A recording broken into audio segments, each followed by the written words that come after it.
fantasmas reais, que assombram as pessoas pelo mundo.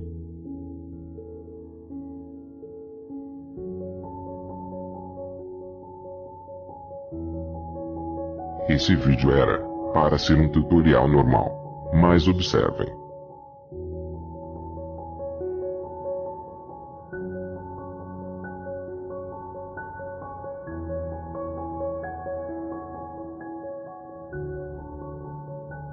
Fantasmas, assim como OVNIs, são assuntos que aguçam a imaginação e detonam intrigas nas mentes da maioria das pessoas. Com tantos avistamentos pelo mundo, deve haver algo de misterioso nisso tudo.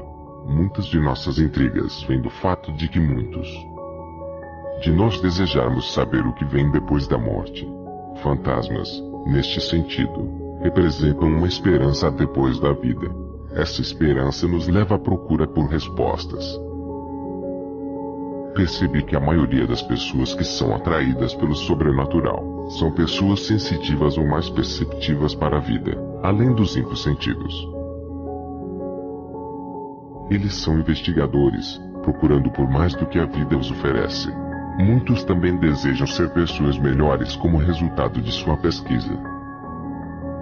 Muitas pessoas tiveram a experiência de presenciarem a aparição das pessoas amadas que partiram, ou pessoas famosas do passado. Será mesmo?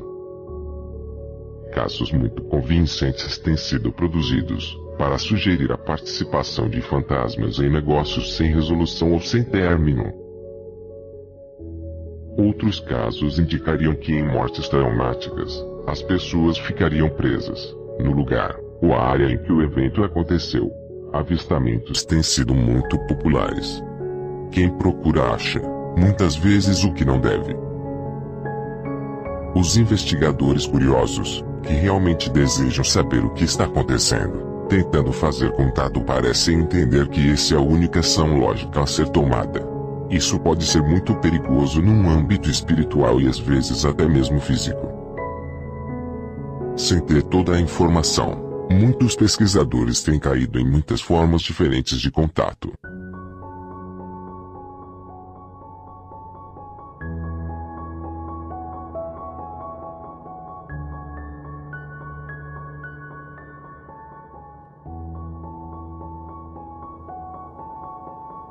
Dentro do movimento da nova era, um médium psíquico ou canalizador é chamado para contactar espíritos guias, anjos, fantasmas dos que já se foram, e até mesmo alienígenas.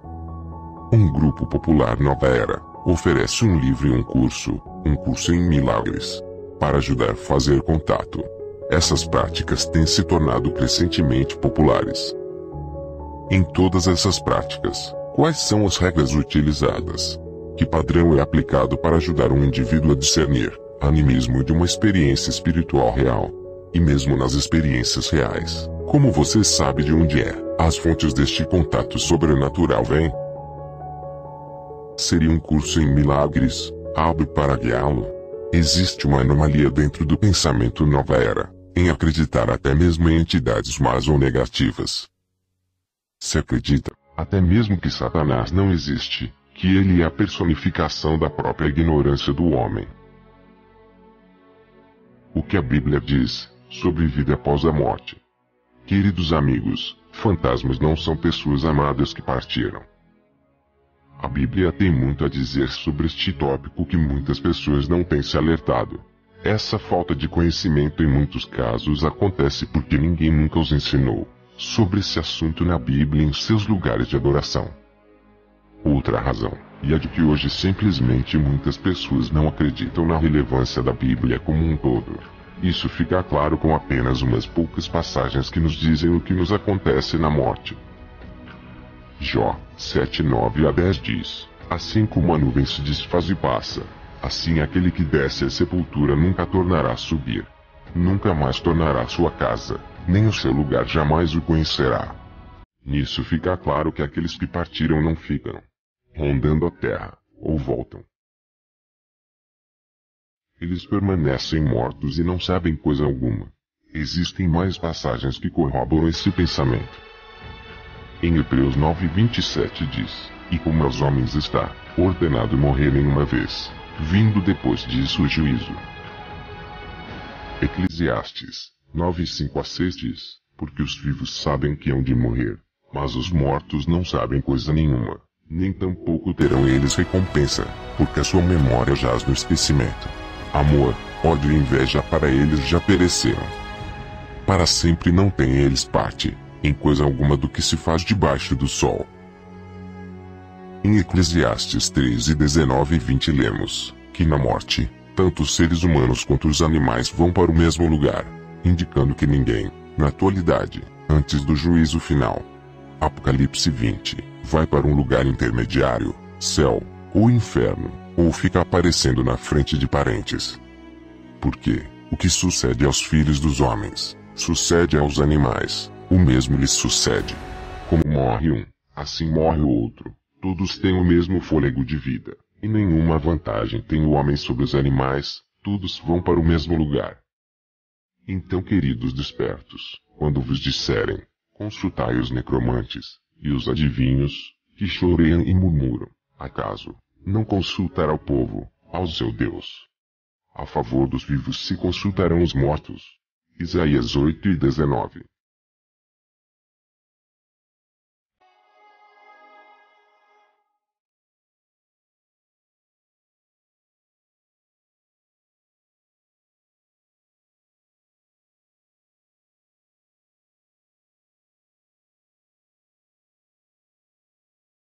Todos procedem do pó, e ao pó tornarão. Existe um conflito acontecendo entre Deus e Satanás. Na Terra, o surgimento e queda de impérios e reinos não são simplesmente acontecimentos na história do mundo. Cada evento é uma parte da grande controvérsia que se iniciou muito tempo atrás entre Jesus e Satanás. Nos últimos dias, forças demoníacas estão trabalhando, procurando destruir aqueles que são fiéis a Jesus. Se pessoas que morrem não podem voltar ou se comunicar com os vivos, então o que são essas aparições? A Bíblia responde. Segundo aos Coríntios 11:14-15, e não é maravilha, porque o próprio Satanás se transfigura em anjo de luz. Não é muito, pois, que os seus ministros se transfigurem em ministros da justiça, o fim dos quais será, conforme as suas obras. Essa é a sedução, agindo e se disfarçando e enganando a muitos. Essas aparições são manifestações de Satanás e seus anjos. Os enganos de Satanás nos últimos dias vão ser tão convincentes que muitos vão ser enganados. Nossa fé não pode descansar em milagres, aparições, sinais ou prodígios. Nossa fé tem que descansar segura somente na palavra de Deus. Jesus nos alertou. Porque surgirão falsos cristos e falsos profetas, operando grandes sinais e prodígios para enganar, se possível, os próprios escolhidos. Mateus 24:24, porque eles são espíritos de demônios, operadores de sinais. Apocalipse 16:14. Então, como podemos diferenciar? Há exemplos nos quais anjos ruins, demônios, são registrados interagindo com pessoas. Eles também podem manipular o ambiente físico. Em Jó 1:12-19, eles manipulam as pessoas para que façam maldade. Eles usam fogo do céu para consumir rebanhos de ovelhas. Eles também fazem com que um vento derrube a casa de Jó onde seus filhos estavam. 1 João 4:1-3. Amados, não creiais a todo o espírito, mas provai se os espíritos são de Deus, porque já muitos falsos profetas se têm levantado no mundo. Nisto conhecereis o Espírito de Deus. Todo espírito que confessa que Jesus Cristo veio em carne, é de Deus, e todo espírito que não confessa que Jesus Cristo veio em carne não é de Deus. Mas este é o espírito do anticristo, do qual já ouvistes que há de vir, e eis que já está no mundo.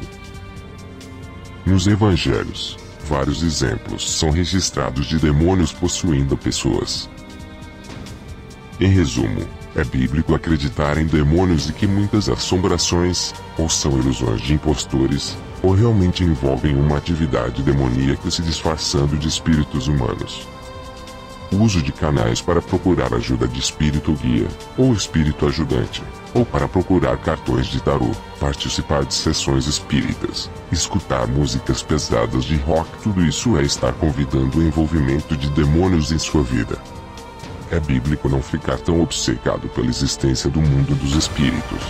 Em nenhum lugar das escrituras podemos encontrar qualquer precedência para assim agir. Ao invés disso, devemos estar alimentados pela palavra de Deus, Salmo 119. E nos dedicar a conhecer a Cristo, Filipenses 3:8-10, a oferecer nossas vidas como um sacrifício vivo, Romanos 12:1-2, e a fazer discípulos de todas as nações, Mateus 28:18-20, etc. O Evangelho é o poder de Deus, para a libertação do pecado e de Satanás, Romanos 1:16, e 1 Coríntios 1:18. Nossa única defesa contra as ciladas do inimigo é firme confiança em Jesus, um profundo relacionamento pessoal com Ele, e um contínuo estudo de Sua palavra. E a paz de Deus, que essa é de todo o entendimento, guardará o vosso coração e a vossa mente em Cristo Jesus. Filipenses 4:7.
Se gostou do vídeo, deixe seu like e inscreva-se no canal.